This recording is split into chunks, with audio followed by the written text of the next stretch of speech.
بسم اللہ الرحمن الرحیم۔ السلام علیکم ناظرین،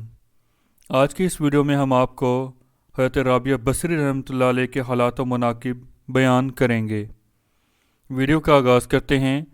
اگر آپ کو یہ ویڈیو پسند آئے تو ضرور اس چینل کو سبسکرائب کیجئے، لائک کریں اور شیئر کریں۔ حضرت رابعہ بصری رحمۃ اللہ علیہ پردہ نشینوں کی مخدومہ، خاصان خداوندی، سوختہ عشق اور اللہ رب العالمین کی اطاعت اور محبت کا پیکر تھیں۔ آپ کا مقام امت محمدیہ صلی اللہ علیہ وآلہ وسلم میں بہت بلند ہے اور اولیاء کرام میں خصوص بالخصوص خواتین میں آپ اولیاء کی رہنما اور اولیاء کی سردار کہلائی جاتی ہیں۔ حضرت رابعہ بصری رحمۃ اللہ علیہ با اعتبار ریاضت اور معرفت میں ممتاز زمانہ تھیں، اسی لیے تمام اہل اللہ کی نظر میں معتبر اور ذی عزت و حشمت تصور کی جاتی تھیں، اور آپ کے احوال اہل دل حضرات کے لیے برہان قاطع کا درجہ رکھتے ہیں۔ آپ کی ولادت کے شب میں آپ کے والد کے یہاں نہ تو اتنا تیل تھا جس سے ناف کی مالش کی جاتی، اور نہ ہی اتنا کپڑا تھا جس میں آپ کو لپیٹا جا سکتا تھا، حتیٰ کہ بدحالی کا یہ عالم تھا کہ گھر میں چراغ تک نہ تھا، اور چونکہ آپ اپنی 3 بہنوں کے بعد پیدا ہوئیں، اسی مناسبت سے آپ کا نام رابعہ رکھا گیا۔ اور جب آپ کی والدہ نے والد سے کہا کہ پڑوس میں سے تھوڑا سا تیل مانگ کے لاؤ کہ گھر میں کچھ روشنی ہو جائے، تو آپ نے شدید اصرار پر ہمسایہ کے دروازے پر صرف ہاتھ رکھ کر گھر میں آ کے کہہ دیا کہ وہ دروازہ نہیں کھولتا، کیونکہ آپ یہ عہد کر چکے تھے کہ اللہ کے سوا کبھی کسی سے کچھ نہیں مانگوں گا۔ اسی پریشانی میں نیند آ گئی تو خواب میں حضور اکرم صلی اللہ علیہ وآلہ وسلم کی زیارت ہوئی، اور آپ صلی اللہ علیہ وآلہ وسلم نے تسلی و تشفی دیتے ہوئے فرمایا کہ تیری یہ بچی بہت ہی مقبولیت حاصل کرے گی، اور اس کی شفاعت سے میری امت کے 1000 افراد بخش دیے جائیں گے۔ اس کے بعد حضور اکرم صلی اللہ علیہ وسلم نے فرمایا کہ والی بصرہ کے پاس ایک کاغذ پر یہ تحریر کر کے لے جاؤ کہ تم ہر یوم 100 مرتبہ مجھ پر درود بھیجتے ہو، اور شب جمعہ میں 400 مرتبہ، لیکن آج جمعہ کی جو رات گزری ہے اس میں تم درود بھیجنا بھول گئے ہو، لہٰذا بطور کفارہ حامل حاضہ کو 400 دینار دے دو۔ صبح کو بیدار ہو کر آپ بہت روئے اور خط تحریر کر کے دربان کے ذریعے والی بصرہ کے پاس بھیج دیا۔ اس نے مکتوب پڑھتے ہی حکم دیا کہ حضور اکرم صلی اللہ علیہ وآلہ وسلم کی یاد آوری کے شکرانے میں 10,000 درہم تو فقراء میں تقسیم کر دو، اور 400 دینار اس شخص کو دے دو۔ اس کے بعد والی بصرہ تعظیماً خود آپ سے ملاقات کرنے پہنچا اور عرض کیا کہ جب بھی آپ کو کسی چیز کی ضرورت ہوا کرے مجھے اطلاع دے دیا کریں۔ چنانچہ انہوں نے 400 دینار لے کر ضرورت کا تمام سامان خریدا۔ حضرت رابعہ بصری رحمۃ اللہ علیہ نے جب ہوش سنبھالا تو والد کا سایہ سر سے اٹھ گیا، اور قحط سالی کی وجہ سے آپ کی تینوں بہنیں بھی آپ سے جدا ہو کر نہ جانے کہاں مقیم ہو گئیں۔ آپ بھی ایک سمت کو چل دیں، اور ایک ظالم نے پکڑ کر زبردستی آپ کو اپنی کنیز بنا لیا، اور کچھ دنوں کے بعد بہت ہی قلیل رقم میں فروخت کر دیا، اور اس شخص نے جس کے پاس آپ کو فروخت کیا گیا تھا اپنے گھر لا کر بے حد مشقت آمیز کام آپ سے لینا شروع کر دیے۔ ایک مرتبہ آپ کہیں جا رہی تھیں کہ کسی نامحرم کو اپنے سامنے دیکھ کر اتنے زور سے گریں کہ ہاتھ ٹوٹ گیا۔ اس وقت آپ نے سر بسجود ہو کر عرض کیا کہ یا اللہ، میں بے یار و مددگار پہلے ہی سے تھی، اور اب ہاتھ بھی ٹوٹ چکا ہے، اس کے باوجود میں تیری رضا چاہتی ہوں۔ چنانچہ ندائے غیبی آئی کہ اے رابعہ غمگین نہ ہو، کل تجھے وہ مرتبہ حاصل ہوگا کہ مقرب ملائکہ بھی تجھ پر رشک کریں گے۔ یہ سن کر آپ خوشی خوشی اپنے مالک کے یہاں پہنچ گئیں، اور آپ کا یہ معمول رہا کہ دن میں روزہ رکھتیں اور رات بھر عبادت میں مصروف رہتیں۔ اور ایک شب جب آپ کے مالک کی آنکھ کھلی تو اس نے حیرت سے چاروں طرف دیکھا۔ اس وقت ایک گوشہ میں آپ کو سر بسجود پایا، اور ایک معلق نور آپ کے سر پر فروزاں دیکھا، جبکہ آپ اللہ تعالیٰ سے یہ عرض کر رہی تھیں کہ اگر میرے بس میں ہوتا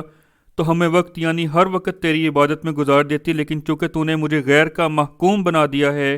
اسی لیے تیری بارگاہ میں دیر سے حاضری ہوتی ہے۔ یہ سن کر آپ کا آقا بہت پریشان ہو گیا، اور یہ عہد کر لیا کہ مجھے تو اپنی خدمت لینے کی بجائے الٹی ان کی خدمت کرنی چاہیے۔ چنانچہ صبح ہوتے ہی آپ کو آزاد کر کے استدعا کی کہ اگر آپ یہیں قیام فرمائیں تو میرے لیے باعث سعادت ہے، ویسے اگر آپ کہیں اور جانا چاہیں تو آپ کو اختیار ہے۔ تذکرۃ الاولیاء میں ہے کہ آپ شب و روز میں 1000 رکعت نماز پڑھا کرتی تھیں، اور گاہے گاہے حضرت امام حسن بصری رحمۃ اللہ علیہ کے واعظ میں بھی شریک ہوتی تھیں۔ ایک اور روایت ہے کہ ابتدا میں آپ گاتی بجاتی تھیں، بعد میں تائب ہو کر جنگل میں گوشہ نشین ہو گئیں۔ پھر جس وقت سفر حج پر روانہ ہوئیں تو آپ کا ذاتی گدھا بہت نحیف تھا، اور جب آپ سامان لاد کر روانہ ہو چکیں تو وہ راستہ ہی میں مر گیا۔ یہ دیکھ کر اہل قافلہ نے عرض کیا کہ آپ کا سامان ہم لوگ اٹھا لیں گے، لیکن آپ نے فرمایا کہ میں نے تمہارے بھروسے پر سفر نہیں کیا ہے۔ یہ سن کر اہل قافلہ آپ کو تنہا وہیں چھوڑ کر آگے بڑھ گئے۔ اس وقت آپ نے بارگاہ الہی میں عرض کی کہ ایک نادار عاجز کے ساتھ کیا یہی سلوک کیا جاتا ہے کہ پہلے تو اپنے گھر کی جانب مدعو کیا، پھر راستے میں میرے گدھے کو مار ڈالا اور مجھ کو جنگل میں تنہا چھوڑ دیا گیا۔ ابھی آپ کا شکوہ ختم بھی نہ ہونا پایا تھا کہ گدھے میں جان آ گئی اور آپ اس پر سامان لاد کر عازم مکہ ہو گئیں۔ ایک راوی کا بیان ہے کہ عرصہ دراز کے بعد میں نے اس گدھے کو مکہ معظمہ کے بازار میں فروخت ہوتے بچشمِ خود دیکھا۔ اس سے معلوم ہوتا ہے کہ آپ کی برکت دعا سے اس کی عمر طویل ہوئی۔ جب آپ مکہ معظمہ پہنچیں تو کچھ ایام بیاباں میں مقیم رہ کر خدا سے التجا کی کہ میں اس لیے دل گرفتہ ہوئی کہ میری تخلیق تو خاک سے ہوئی ہے اور کعبہ پتھر سے تعمیر کیا گیا ہے، لہٰذا میں تجھ سے بلا واسطہ ملاقات کی متمنی ہوں۔ چنانچہ بلا واسطہ اللہ رب العالمین نے مخاطب کر کے فرمایا کہ اے رابعہ، کیا نظام عالم درہم برہم کر کے تمام اہل عالم کا خون اپنی گردن پر لینا چاہتی ہے؟ اور کیا تجھے معلوم نہیں کہ جب موسیٰ نے دیدار کی خواہش کی اور ہم نے اپنی تجلیات میں سے ایک چھوٹی سی تجلی کوہ طور پر ڈالی تو وہ پاش پاش ہو گیا۔ اس کے بعد جب آپ دوبارہ حج کو گئیں تو دیکھا خانہ کعبہ خود آپ کے استقبال کے لیے چلا آ رہا ہے، اور آپ نے فرمایا کہ مجھے مکان کی حاجت نہیں بلکہ مکین کی ضرورت ہے، کیونکہ مجھے حسن کعبہ سے زیادہ جمال خداوندی کے دیدار کی تمنا ہے۔ ایک اور ایمان افروز واقعہ ہے، سماعت فرمائیے۔ دو بھوکے افراد رابعہ بصری رحمۃ اللہ علیہ کے یہاں بغرض ملاقات حاضر ہوئے اور باہمی گفتگو کرنے لگے کہ اگر رابعہ اس وقت کھانا پیش کر دیں تو بہت اچھا ہو، کیونکہ ان کے یہاں رزق حلال میسر آ جائے گا، اور آپ کے یہاں صرف 2 ہی روٹیاں تھیں، وہی ان کے سامنے رکھ دیں۔ دریں اثنا کسی سائل نے سوال کیا تو آپ رحمۃ اللہ علیہ نے وہ دونوں روٹیاں اٹھا کر اس کو دے دیں۔ یہ دیکھ کر وہ حیرت زدہ رہ گئے، لیکن کچھ ہی وقفہ کے بعد ایک کنیز بہت سی گرم روٹیاں لیے ہوئے حاضر ہوئی اور عرض کیا کہ یہ میری مالکہ نے بھجوائی ہیں، اور جب آپ نے ان روٹیوں کا شمار کیا تو وہ تعداد میں 18 تھیں۔ یہ دیکھ کر آپ نے اپنی کنیز سے ارشاد کیا کہ شاید تمہیں غلط فہمی ہو گئی ہے کہ یہ روٹیاں میرے یہاں نہیں بلکہ کسی اور کے یہاں بھیجی گئی ہیں۔ لیکن کنیز نے وثوق کے ساتھ عرض کیا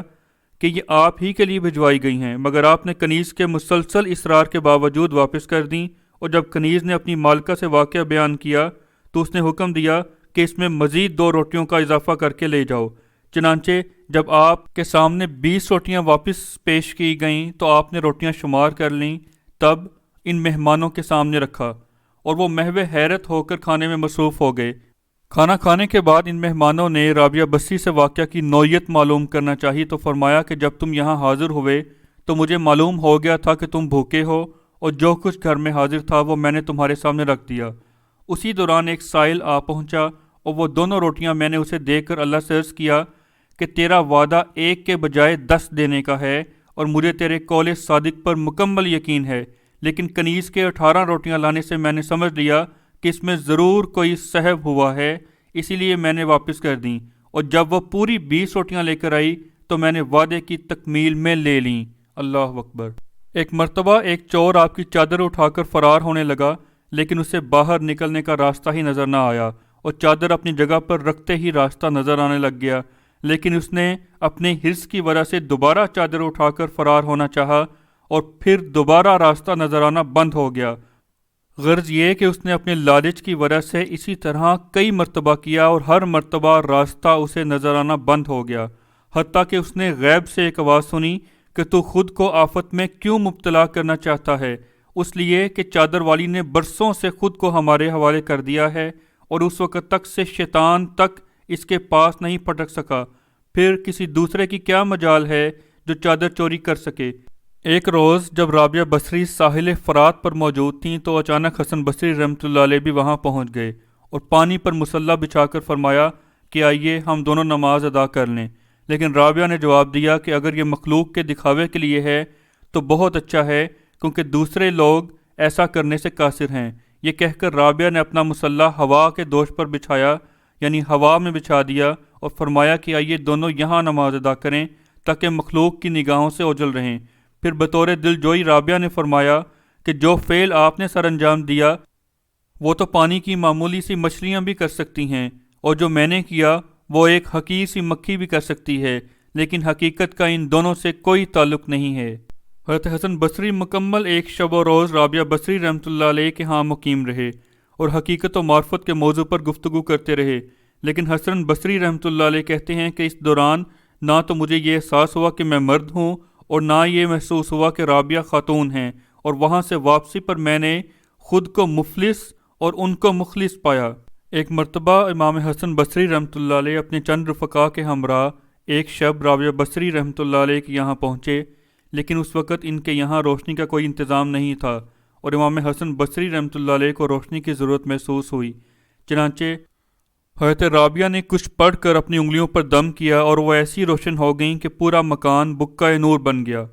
اور تا سحر وہ روشنی قائم رہی۔ لیکن اگر کوئی معترض یہ کہے کہ یہ چیز بعید از قیاس ہے تو اس کا جواب یہ ہے کہ جو فرد صدق دلی کے ساتھ حضور اکرم صلی اللہ علیہ وآلہ وسلم کی اطاعت کرتا ہے اس کو آپ کے معجزے میں سے کچھ نہ کچھ حصہ ضرور مل جاتا ہے۔ فرق صرف اتنا ہے کہ اگر ایسی خاص عادات انبیاء سے ظہور پذیر ہوں تو وہ معجزہ کہلاتی ہیں، جبکہ اگر اہل اللہ یعنی اللہ کے ولیوں سے ظہور پذیر ہوں تو وہ کرامات کہلاتی ہیں۔ جیسا کہ حضور اقدس صلی اللہ علیہ وآلہ وسلم کا ارشاد ہے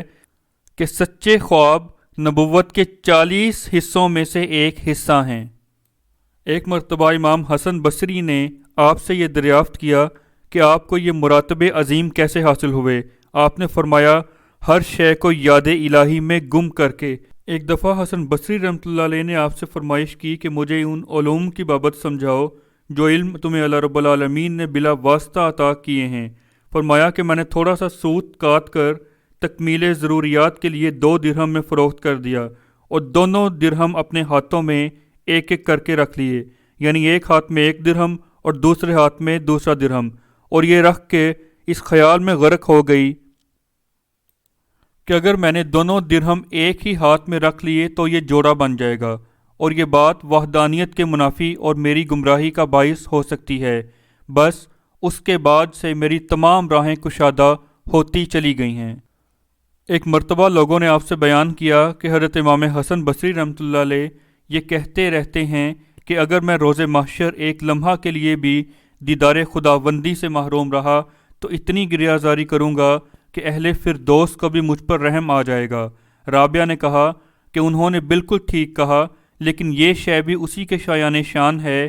جو آنے واحد کے لیے بھی یاد الہی سے غافل نہ رہتا ہو، یعنی ہر وقت اللہ کا ذکر کرنے والا ہی اس مقام پر پہنچ سکتا ہے۔ جب آپ سے نکاح نہ کرنے کی وجہ دریافت کی گئی تو آپ نے جواب دیا کہ 3 چیزیں میرے لیے وجہ غم بنی ہوئی ہیں، اور اگر تم یہ غم دور کر دو تو یقیناً میں شادی کر لوں گی۔ اول یہ کہ کیا خبر میری موت اسلام پر بھی ہوگی یا نہیں، دوم روز محشر میرا نامہ اعمال نہ جانے سیدھے ہاتھ میں ہوگا یا الٹے ہاتھ میں، سوم روز محشر جب جنت میں ایک جماعت کو داہنی جانب سے اور دوسری کو بائیں جانب سے داخل کیا جائے گا تو نہ جانے میرا شمار کس جماعت میں ہوگا۔ لوگوں نے عرض کیا کہ ان تینوں سوالوں کا جواب ہمارے پاس نہیں ہے۔ آپ نے فرمایا کہ جس کو اتنے غم ہوں تو اس کو شادی کی کیا تمنا ہو سکتی ہے؟ جب لوگوں نے آپ سے یہ سوال کیا کہ آپ کہاں سے آئی ہیں اور کہاں جائیں گی، جواب دیا کہ جس جہان سے آئی ہوں اسی جہان میں لوٹ جاؤں گی۔ پھر سوال کیا گیا کہ اس جہان میں آپ کا کیا کام ہے، یعنی دنیا میں کیا کام ہے؟ فرمایا کف افسوس ملنا، اور جب افسوس کرنے کی وجہ پوچھی گئی تو فرمایا کہ میں رزق تو اسی جہان کا کھاتی ہوں اور کام اس جہان کا کرتی ہوں، یعنی آخرت کا۔ معزز سامعین، حضرت رابعہ بصری کے مناقب اور کمالات و تصرفات بے انتہا زیادہ ہیں، وہ ہم کسی اور ویڈیو میں مزید بیان کریں گے۔ اگر آپ کو یہ ویڈیو پسند آئی ہو تو اسے زیادہ سے زیادہ شیئر کیجئے، اسے لائک کیجئے، کمنٹ سیکشن میں اپنے خیالات کا اظہار کیجئے اور چینل کو سبسکرائب کیجئے۔ جزاک اللہ۔